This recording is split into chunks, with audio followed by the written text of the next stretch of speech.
নমস্কার। দেখুন, দেখে কি বুঝতে পারছেন কি তৈরি করেছি? এটা হচ্ছে ডিম চিংড়ি ভাপা।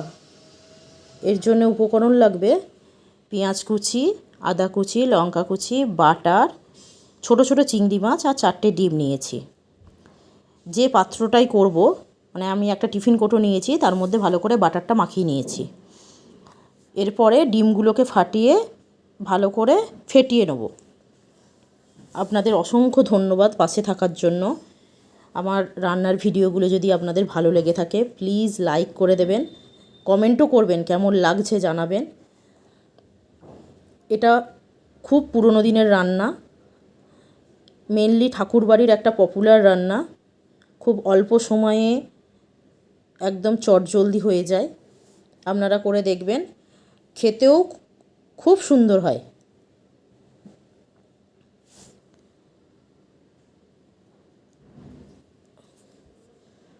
ভালো করে ডিমগুলোকে এবার ফেটিয়ে নেব।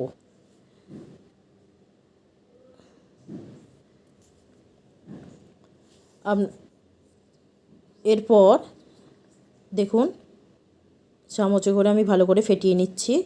যে আমার ফেটানো হয়ে গেছে।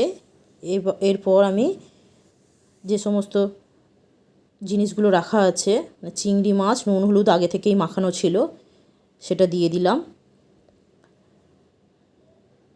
এরপর কাঁচা লঙ্কা কুচি, 2টো কাঁচা লঙ্কা নিয়েছিলাম। এরপর পেঁয়াজ কুচি, মিডিয়াম সাইজের 2টো পেঁয়াজ কেটে নিয়েছিলাম, দিয়ে দিলাম।